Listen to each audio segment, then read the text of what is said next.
तो 10,000 वर्ल्ड के पिछले एपिसोड में हमने देखा कि ज़ैंग ननान अपने स्वॉर्ड फॉर्मेशन से क्वीन सॉन्ग को काफ़ी ज़्यादा घायल कर देता है, जिसके बाद क्वीन सॉन्ग के सोल्जर्स क्वीन सॉन्ग को अपने साथ उठाकर ले जाने लगते हैं। वहीं वह बोल रहे होते हैं कि वह ज़ैंग ननान से इसका बदला जरूर लेंगे। वहीं दूसरी ओर उस टेक्निक का यूज़ करने की वजह से ज़ैंग ननान की हालत काफ़ी ज़्यादा खराब होती है और अब लिन फेंग उसके पास आकर उसे संभालता है। तभी ज़ैंग ननान बोलता है कि मैं बिल्कुल ठीक हूँ और तभी वहाँ पर सभी एल्डर्स जियान युआन के साथ आ जाते हैं और अब जियान युआन आगे बढ़कर ज़ैंग ननान से उसकी तबीयत के बारे में पूछता है, जिस पर ज़ैंग ननान बोलता है कि मैं बिल्कुल ठीक हूँ। तभी वह एल्डर आगे बढ़ता हुआ बोलता है, ज़ैंग ननान आखिर तुमने उस टेक्निक का यूज़ क्यों किया? तुम्हें पता है ना कि अभी तुम काफ़ी ज़्यादा इंजर्ड हो और उस टेक्निक का यूज़ करने की वजह से तुम्हारी यहाँ पर जान भी जा सकती थी। और क्या तुमने कभी सोचा है कि उसके बाद हमारी लीन फैमिली का क्या होता? और तभी वह एल्डर्स जियान युआन की ओर देखकर उसे एक इशारा करता है। तभी जियान युआन डरते हुए बोलता है कि फादर, मैं आपसे यहाँ पर बात करना चाहता हूँ। आज यहाँ पर क्वीन सॉन्ग अपने अलाइड गार्ड के साथ हमारी फैमिली पर अटैक करने के लिए आया था, पर उसके बाद भी वह ऑर्डर ऑफ मार्शल आर्ट लेकर चुपचाप जाने को तैयार था। पर आपने आज क्वीन सॉन्ग को यहाँ पर काफी ज्यादा घायल कर दिया, जिसका बदला क्वीन फैमिली हमसे लेकर रहेगी। और तो और क्वीन फैमिली और लुओ फैमिली दोनों ही अब एक साथ मिलकर हम पर अटैक करेंगे, जिससे अब हमारी फैमिली को कोई भी नहीं बचा सकता है। तभी ज़ैंग ननान बोलता है, तो तुम यहाँ पर कहना चाहते हो कि मुझे लिन फेंग को और ऑर्डर ऑफ मार्शल आर्ट को क्वीन सॉन्ग को दे देना चाहिए था। तभी जियान युआन बोलता है, फादर मुझे भी पता है कि लिन फेंग आपका ग्रैंडसन है, पर यह बात आप भी जानते हो कि अब लिन फेंग किसी भी काम का नहीं रहा और आप यहाँ पर लिन फेंग को बचाने के लिए हमारी फैमिली के फ्यूचर को खतरे में डाल रहे हो। तभी ज़ैंग ननान गुस्से में जियान युआन को एक थप्पड़ मारता है और बोलता है कि यहाँ पर मेरे जिंदा रहते लिन फेंग को कोई भी हर्ट नहीं कर सकता है। यह देखकर वहाँ पर सभी एल्डर्स काफी ज्यादा डर जाते हैं। तभी ज़ैंग ननान बोलता है, जियान युआन क्या तुम्हें पता है कि तुम आज तक सुप्रीम स्वॉर्ड इंटेंट टेक्निक को क्यों नहीं सीख पाए हो? क्योंकि तुम काफी ज्यादा कमजोर हो। मेरी लीन फैमिली के अंदर सभी के पास स्वॉर्ड ब्लड लाइन होती है, जिस वजह से हम सभी लोग स्वॉर्ड्समैन हैं। तो क्या तुम्हारे अंदर बिल्कुल भी स्वॉर्ड्समैन वाली प्राइड नहीं है? तुम्हें क्या लगता है कि क्वीन फैमिली को ऑर्डर ऑफ मार्शल आर्ट दे देने के बाद वो हमें कभी भी परेशान नहीं करते? यहाँ पर सच बात तो यह है कि बाकी की सभी फैमिलीज हमें बुली इसीलिए करना चाहती है क्योंकि अब हमारी फैमिली के अंदर आवाज उठाने वाला कोई भी नहीं है।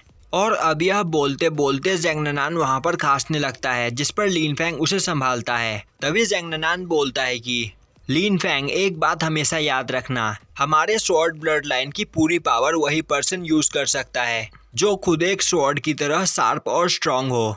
और अब ज़ैंग ननान वहाँ से लिन फेंग के साथ जाने लगता है और जाते हुए वह बोलता है कि जियान युआन तुम्हें परेशान होने की कोई जरूरत नहीं। भले ही हमारी फैमिली पर क्वीन फैमिली और लुओ फैमिली एक साथ मिलकर अटैक करे, मैं उनसे मरते दम तक फाइट करूँगा। तो तुम्हें परेशान होने की कोई जरूरत नहीं, क्योंकि मैं अपने बच्चों को कभी भी दर्द में देखना नहीं चाहूँगा। वहीं जाते हुए ज़ैंग ननान सोच रहा होता है कि उसे किसी भी कीमत पर यहाँ पर लिन फेंग को प्रोटेक्ट करना है। और अब वह वहाँ पर रुककर बोलता है, लिन फेंग हमारा टियानवू किंगडम क्विनजाओ कॉन्टिनेंट के साउथ में स्थित है और इस जगह पर कई सारे मार्शल गॉड टेम्पल है और अनगिनत सेक्ट्स, और एक ताकतवर सेक्ट एक क्लाउड की तरह होता है। जब तक तुम एक जीनियस पर्सन हो तब तक तुम्हें डरने की कोई जरूरत नहीं, क्योंकि यहाँ पर कोई न कोई खतरनाक पावर तुम्हें हमेशा प्रोटेक्ट करेगी। तभी लिन फेंग बोलता है, ग्रैंडफादर आप मुझ पर यकीन कर सकते हो, मैं आपकी उम्मीद पर खड़ा उतरूंगा। ज़ैंग ननान बोलता है, मुझे तुम पर पूरा यकीन है। और अब वहाँ पर लिन फेंग सोचने लगता है कि इस वर्ल्ड में आखिर ऐसा कौन पर्सन होगा जो मुझे ग्रैंडफादर की तरह प्रोटेक्ट करेगा, वो भी बिना किसी कारण के। अब हमें दिखाया जाता है कि लिन फेंग अपने घर में बैठा सोच रहा होता है कि अगर मार्शल स्पिरिट रैलम इतनी ज्यादा खतरनाक होती है तो इससे आगे के रैलम्स और भी कितने ज्यादा खतरनाक होते होंगे। तो मुझे जल्द से जल्द अपनी कल्टीवेशन को बढ़ाना होगा, पर इससे पहले मुझे ग्रैंडफादर के लिए कुछ मेडिसिन चाहिए जिनसे उनके वुंड्स को हील किया जा सके, और उसे सिनर के पॉइजन का भी जल्द से जल्द कुछ न कुछ करना होगा।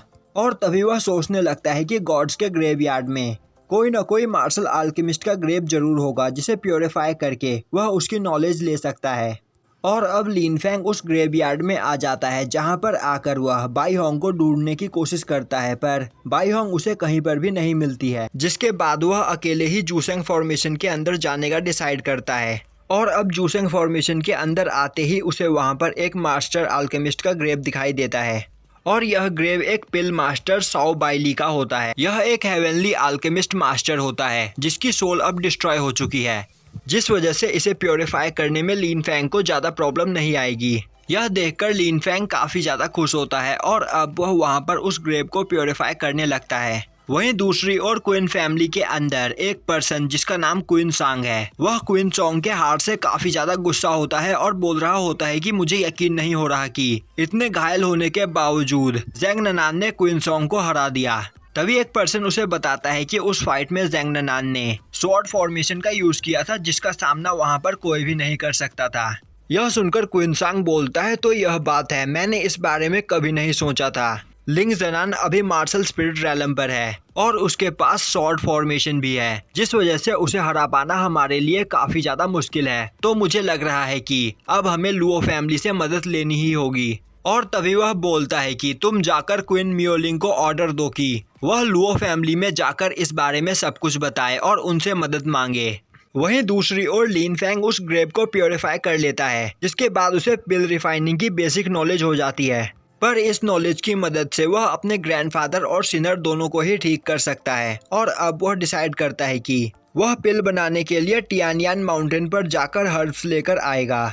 और तभी उसे वहां पर एक काफी खतरनाक आवाज सुनाई देती है, जो सुनकर वह उस ओर देखने के लिए भागता है। और अब वह बाहर आकर देखता है तो टियानयान माउंटेन पर चारों ओर लाइटनिंग चमक रही होती है। और अब वहां पर आकर सभी एल्डर्स भी जमा हो जाते हैं, और यहीं पर यह एपिसोड खत्म हो जाता है।